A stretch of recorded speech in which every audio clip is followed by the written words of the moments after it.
Akash, can you maybe talk a little bit about who you are, what you do, why you are here? Who am I? My name is Aakash Raanison. I'm from India, but I'm a nomad, so I don't have a home or an address. Like I do have an address to send in Korea, but yeah, still, I just keep moving around. I keep traveling for the last 10 years. I'm on the run, not run. It comes out as a wrong way, but I'm on the move. Yeah. I'm on the move always. And what do I do exactly? Um, so I any like on a very core level, I try to do anything and everything which makes me happy. But now, what is it that makes me happy? Is to enjoy the life and work for the conservation of the environment. How do I do that? What's my way of doing it? Because now we know that this field is humongous. Yeah. Talking about climate change is not really just one tiny little thing. Environment is not one tiny. We have realized while working in this field for years and years that's humongous. There's like thousands and thousands of ways you can help it. So my way of it is more on the side of storytelling and communication, and a few projects which are like on ground solutions as well. When I say communication, so I write books. That's one way of communication. I don't really call myself, but yeah, I think that job is called journalism. So I am a journalist as well. Time to time, when I contribute to a few well-known platforms in India, and I talk about climate change, simplifying things. Sometimes I write about the work I do myself, or sometimes I write about IPCC reports, simplifying them, or something else which is happening in the climate world. Apart from that, I make art installation. That's another way of communication, right? It's a visual communication. I try to communicate that how climate change is impacting us and what can we do to help climate not getting changed. Then another way is art installation, books, journalism. Then next is I do documentary series as well. I'm already preparing for the next one, which is about melting Himalayas. The one I did last one was about sustainable tourism. Yes. And also that I work with few organizations which is about the climate negotiation, and I do a lot of speaking sessions, panels with different UN agencies or different NGOs working in the space of climate change. I came across you because of Instagram. Yeah. You are being humble, but you are also an influencer on Instagram who do a lot of good work on climate change awareness. Yeah, so I think for me, Instagram is sort of like my personal profile, but it's a good way to reach out to more and more people. Yes. Like I'm writing book, the book has to reach to people, so I can put it there that hey guys, I've done something like this, and it can reach to even people I don't really even know of. They know me, but then there are people who neither knew me, neither I knew them. But then when I put a content out there, someday God might bless me, Instagram God I mean, they might bless me, and the book might go to people whom I don't even know of. Similarly with the docu-series or anything I do, if I put it over there, it opens up opportunity. And I think obviously everyone, at least people in the climate world knows that it's not an issue which is just can be resolved in your community. It's a global issue, and there's a global community which really connects to each other and which really helps out. So when I put my things out there, I get the opportunity to take my content to the global scale. And I might find partners I want to work with from different countries and continents, and which is happening currently. We are both are Indians, but we are sitting here in Dubai, UAE. Because we couldn't in India. Yeah, exactly. That's also the thing. But again, because I've been constantly outside the country, but and I'm glad we are. right, exactly. But again, we know that here in COP we see every other person is from some other continent, some other country. So we see how this space is totally global, and social media just allows you to go global. Yeah, can you maybe talk a little bit about your recent book that you published? I've seen it, but I would love to hear what I don't have a copy here. I have one in my book, but yeah, I'll put the link to the book in the description. Yeah, that'll be nice. Yeah, so it's called I'm a Climate Optimist, and yeah, the book is exactly how the name sounds. It is pretty optimistic and humble and sweet book. Anyone can pick it up. The first thing I can say is this only: it's not a research book. It's a very common person book. Like any common man can go. Common men and women. I don't know why do we just get common men, women, transgenders. Anyone can go pick this book and read it. Nothing to worry about. There's no science. The book will not really scare anyone off. What is this book about? The book is providing actual practical solutions for common men, women, transgender people to live a very basic simple, humble, sustainable life, right? Because everyone is like, okay, Akash, I'm a normal person. Like, I don't know how does this sustainability, climate change work? I have a job, or I have a business to run, or I'm a family person. I run this family. I don't have so much time to understand and learn your science. What do I do? That's where the book comes handy. Simplified, easy for any artist, engineer, carpenter, anyone to read and understand and start changing practical things in their life. Also, that it's India's first carbon neutral book. Nice. It's printed using vegetable ink on FSC environment friendly paper, and 100% of my earning as an author goes to charity, right? So that we make it carbon neutral. So we are not greenwashing, and we are doing exactly what we should be doing. Yes. If I could have faked this thing by saying a fraction of my earning goes to charity, and the fraction could be 0.00001%. That's a fraction. That's how we say it. But then the idea is, no, the one should not be in the end, it should be in the start, right? And then there should be some good number of zeros behind it.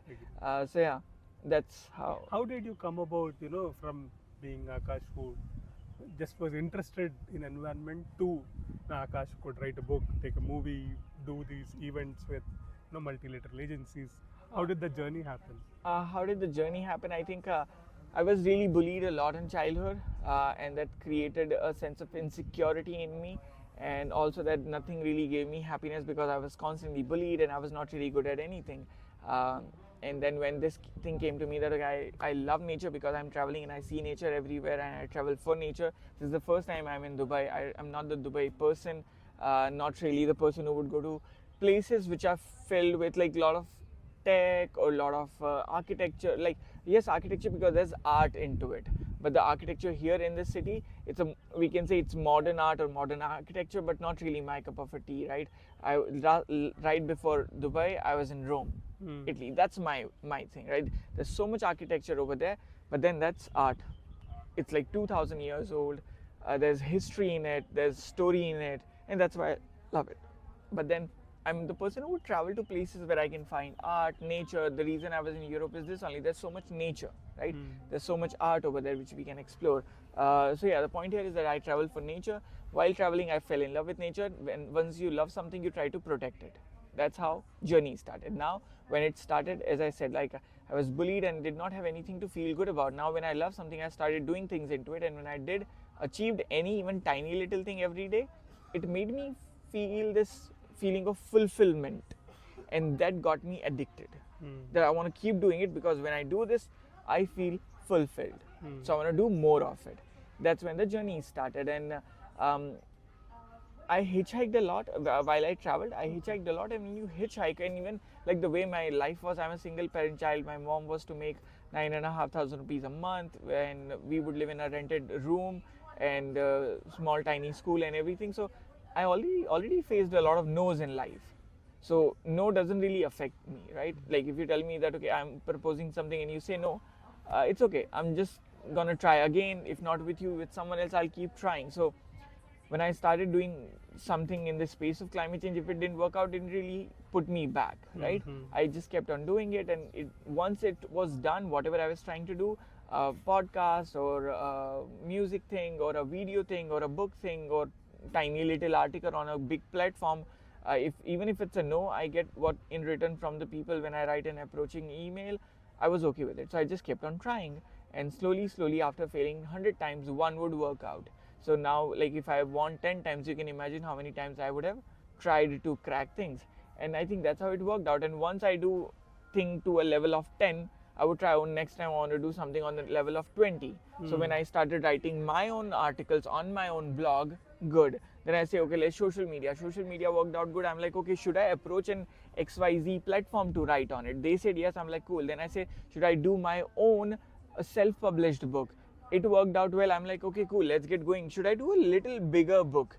While I was doing it, I got approached by Penguin India that, hey, would you like to write for us? I said, okay, I'm already working on something. Should I send it to you? They said, okay, cool, send it. And they loved the work I was doing, because the book is not really about me or my journey, how I like became the climate activist or blah blah blah guy, or neither about anyone else. It's not a story. It's an actual clear solution, right? So it's a book people will have a reason to pick and read. Somebody might be looking for inspiration, somebody might be looking to read about somebody else, 10 people, 5 people, or me. But then, hey, everyone is looking for the solution, Yeah. right? So I think that's how practical things worked out for me. Yes, you also touch upon greenwashing in your book. You Yeah. touch upon corporate social responsibility.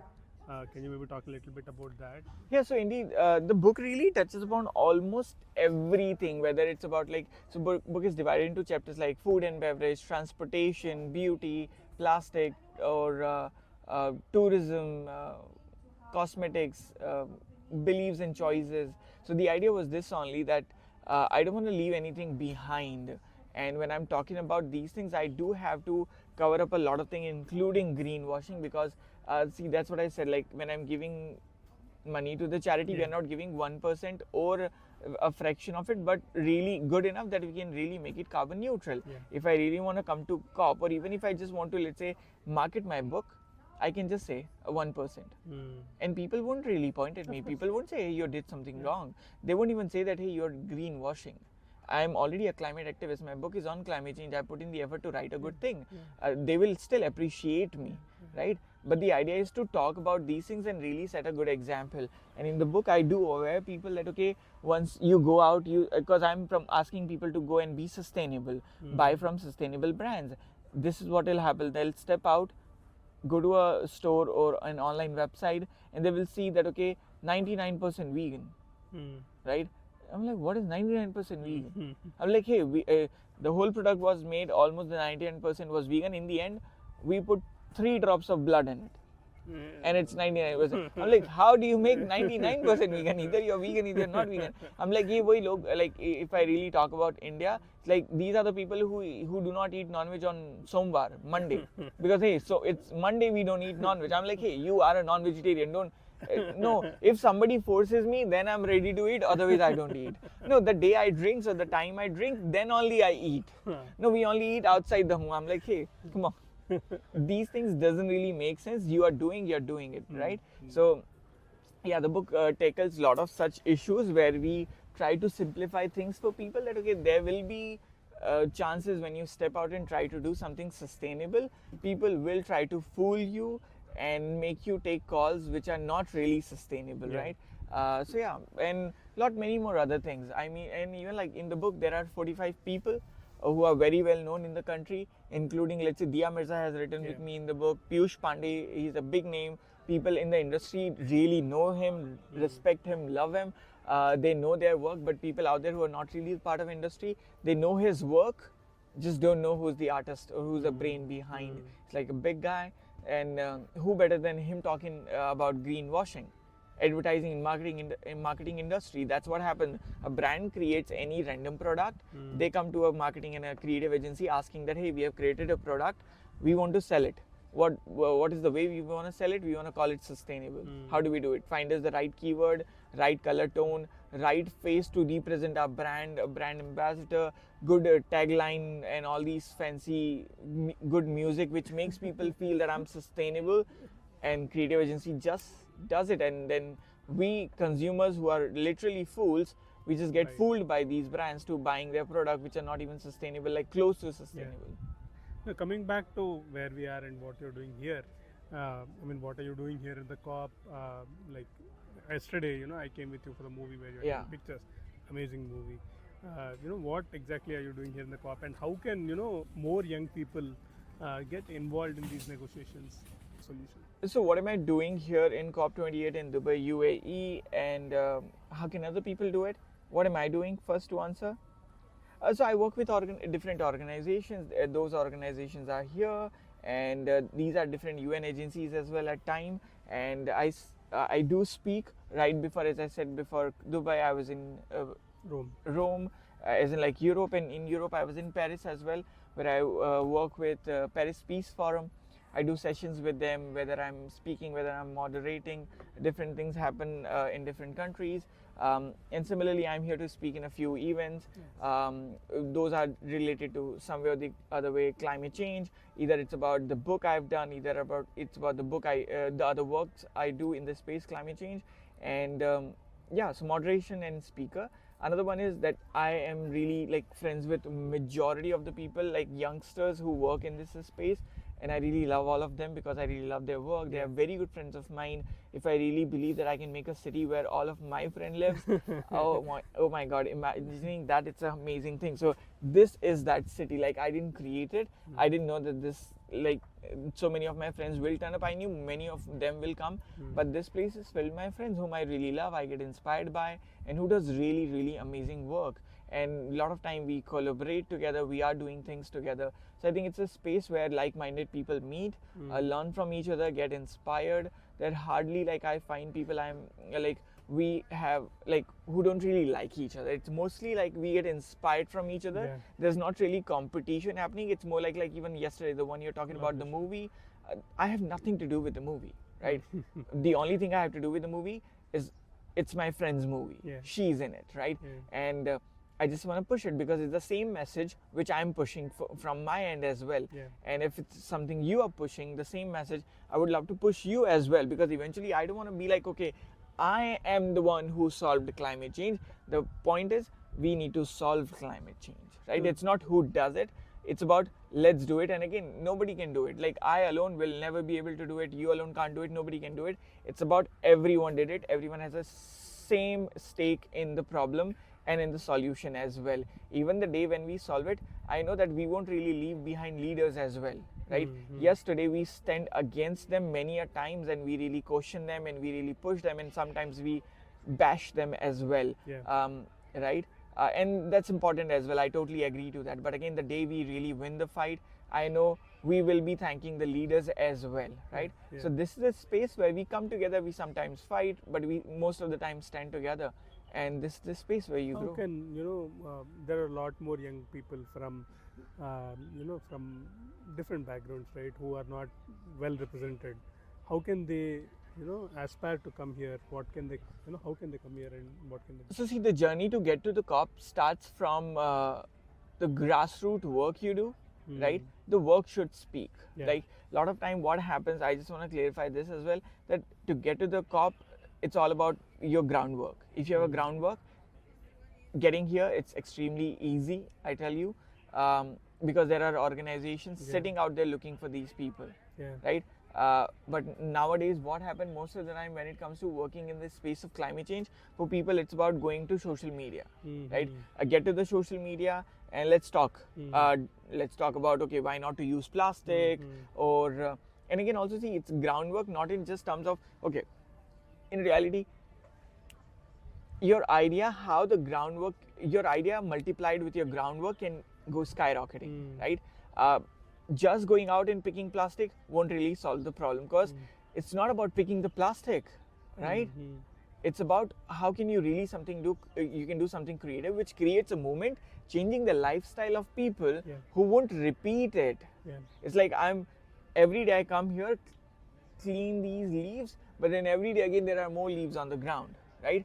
That's the way it does not work for plastic, because these leaves are biodegradable. Even if we don't clean it, it's gonna be there. It doesn't look dirty. It's the part of the nature. I'm playing with the leaf, right? Imagine like somebody's throwing plastic and then you go clean it again, another day they come and throw off over there. Yeah. So that's what happens with the movie we were watching. Like, my friend Milati, she runs different charities. One of the charities, Bye Bye Plastic, which is like really very famous globally as well.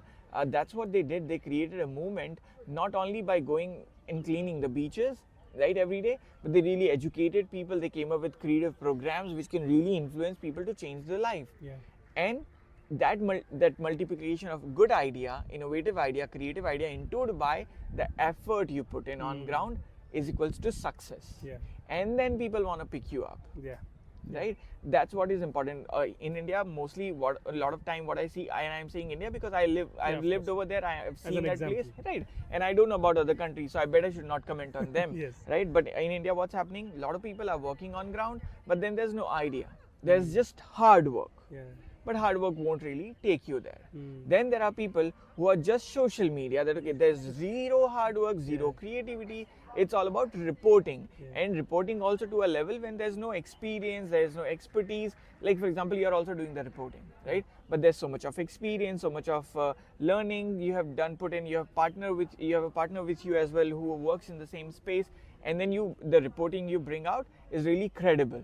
Yeah. Hence, on the basis of just communication, but plus the experience and expertise you have, puts you here, Yeah. right? Like you do not work in NASA to be here, Yes. right?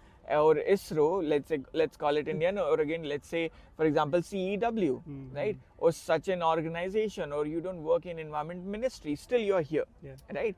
Because your communication is crucial, and you communicate clear and important thing, right? It's not misguiding. Yeah. So even if somebody is somebody like a Instagram content creator or YouTube content creator can be here. It's super easy. You know how easy it was.